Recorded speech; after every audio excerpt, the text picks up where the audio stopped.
Praise the Lord. परमेश्वर का धन्यवाद हो, उसने मुझे चुना ताकि मैं आप लोगों के लिए सुसमाचार लेके आ सकूं।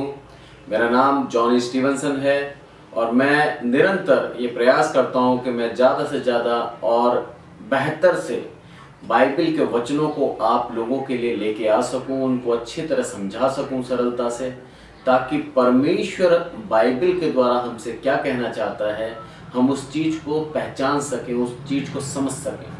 क्योंकि कई हैं दुनिया के अंदर ऐसे लोग जो बाइबल पढ़ते तो हैं पर उनके समझ में नहीं आते।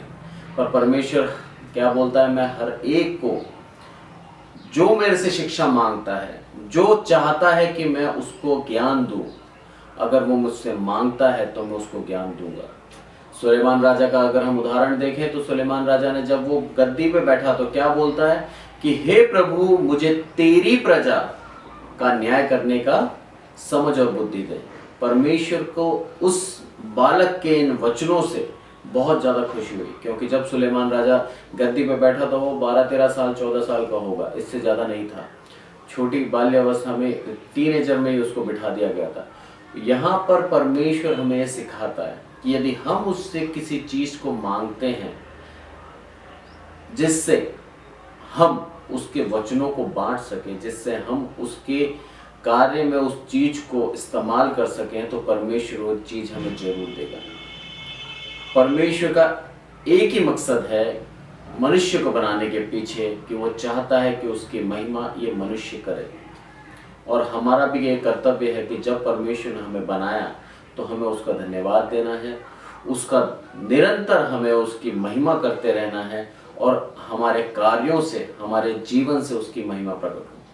आज हम देखेंगे प्रभु यीशु मसीह, जो कि परमेश्वर का पुत्र प्रभु यीशु मसीह इस दुनिया में आया, उसने अपने जीवन से सिर्फ और सिर्फ परमेश्वर की महिमा करी। उसने एक उदाहरण बना के बताया, उदाहरण बन के बताया कि जिस तरह से मैं, जो कि 100% प्रभु और 100% मनुष्य होकर परमेश्वर पिता के हर एक आज्ञाओं का मैं जब पालन कर सकता हूं, तो तुम लोग भी जो कि मनुष्य हो परमेश्वर की आज्ञा का पालन करना सीखें।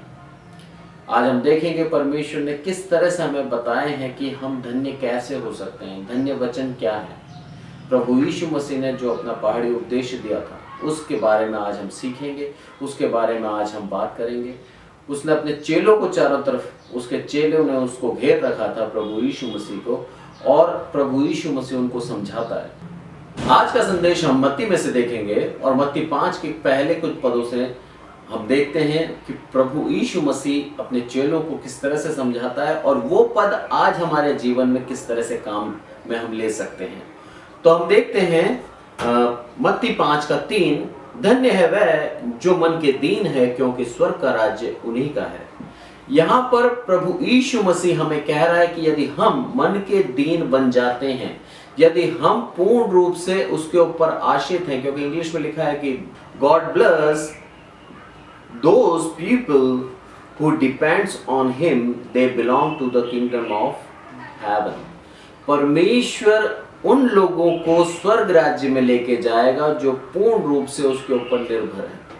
ये निर्भर शब्द हमें ये सिखाता है कि हमें सिर्फ और सिर्फ परमेश्वर के अलावा किसी और के ऊपर भरोसा नहीं करना है। हमें सिर्फ और सिर्फ प्रभु यीशु मसीह के ऊपर भरोसा करना है, वही हमारी हर एक जरूरतों को पूरा करने में समर्थ है। उसके अंदर इतनी सामर्थ है कि वो हमारी हर एक जरूरतों को पूरा कर सकता है। हमारे जीवन की दैनिक नीड जो होती है, जो दैनिक हमारी ज़रूरतें हैं, वो हर एक ज़रूरतें हमें प्रोवाइड कराता है। हम जीवितों के बीच में आज हैं परमेश्वर की कृपा के अनुसार, परमेश्वर की अनुग्रह के कारण ही आज हम जीवितों के बीच में हैं। तो इन वचनों को हम ध्यान से पढ़ें और इन वचनों के अनुसार चलने की कोशिश करें, तो परमेश्वर हमें पूर्ण रूप से आशीषित करेगा। क्या कहता है आगे, धन्य है वह जो शोक करते हैं, क्योंकि शांति पाएंगे। यदि हमारे जीवन के अंदर कोई परेशानी, कोई समस्या चल रही है और हम दुखी हैं, तो ये ध्यान रखो कि प्रभु यीशु मसीह के पास शांति है आपके लिए। प्रभु यीशु मसीह चाहता है कि हम को शांति दे। हमें क्या करना है, प्रभु हमें शांति देने को तैयार है, पर हमें क्या करना है? उससे शांति मांगनी है, उसके पास आना है, उसके सामने हम घुटने टेकना है, अपने पापों का अंगीकार करना है। जब हम ये करते हैं, जब हमारी गलतियों को हम मान लेते हैं, तब जाके प्रभु हमें शांति देता है। पौलुस बोलता है, यदि मैं मेरे जीवन को अपनी आंखों से देखूं तो मेरे जैसा सिद्ध व्यक्ति कोई नहीं है। मैं यहूदियों की परंपरा के अनुसार 8वें दिन मेरा खतना हुआ और मैं यहूदी परंपरा के अनुसार मैंने पूर्ण रूप से दीक्षा प्राप्त करी और मैं प्रभु यीशु मसीह के ऊपर जब विश्वास करने लगा तो पूर्ण रूप से मैंने विश्वास करा और प्रभु यीशु मसीह का न केवल विश्वास किया पर उसके वचनों को जगत में मैंने बांटा। जगह जगह वो वचनों को बांटने जाया करता था और उसका ये जीवन का लक्ष्य बन चुका था। बोलता है, यदि मैं मेरे जीवन को देखूं तो मेरे जीवन में कोई कमी नहीं है, मैं हर एक प्रकार से शुद्ध हूं, पर यदि मैं प्रभु यीशु मसीह के सामने अपने आप को खड़ा करता हूं तो मेरे जैसा दोषी कोई नहीं है, मैं निर्दोष नहीं ठहर सकता। ये वचन है उसके। आज हम पूर्ण रूप से शुद्ध नहीं हैं, उसके बावजूद भी परमेश्वर को अंगीकार करते समय हम क्या बोलते हैं कि हे प्रभु, मैं पूर्ण रूप से शुद्ध हूं, मेरे अंदर कोई गलती नहीं है। उसके बावजूद भी मेरे को दुखों ने घेर रखा है। परमेश्वर बोलता है, अपने मनों को जांच और टटोल, तब जाके तुझे पता लगेगा तेरी गलती क्या है। दाऊद राजा जैसा दीन व्यक्ति इस दुनिया में कोई नहीं था। उसके लिए लिखा है कि वो पूरी बाइबल में सबसे ज्यादा नम्र व्यक्ति था। उसके जीवन में भी पाप आया, उसके पाप के अनुसार उसने क्या करा? अपने आप को परमेश्वर के सामने दोषी ले जाके ठहरा दिया और बोलता है कि प्रभु, मैं दोषी हूं, पर मैं पापी हूं, तू धर्मी है, तेरे धर्म के अनुसार मेरा न्याय कर। इस कारण से क्या हुआ? परमेश्वर ने दया करके उसको माफ कर दिया। जब हम हमारी गलतियों को नहीं मानते और परमेश्वर के सामने डटे रहते हैं, ढिठाई से खड़े रहते हैं, तब परमेश्वर हमें माफ नहीं करता। हमारे जीवन के अंदर परेशानी पे परेशानी आती रहती है। यदि हमारे जीवन के अंदर हमें शांति चाहिए, यदि हमारे जीवन के अंदर हमें शुद्धता चाहिए, तो हमें हमारे गुनाहों को मानना पड़ेगा। कुछ ही दिनों बाद गुड फ्राइडे आने वाला है।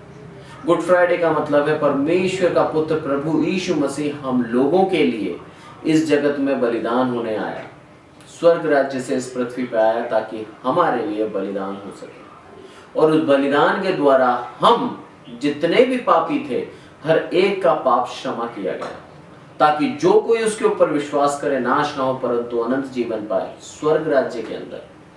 प्रभु यीशु मसीह जैसा प्रभु जो कि हमसे इतना प्यार करता है कि उसने अपने आप को हमारे लिए दे दिया, ऐसा प्रभु ढूंढने से नहीं मिलेगा। प्रभु यीशु मसीह ने हमारे लिए अपने प्राणों को दे दिया ताकि हम जीवन पा सकें।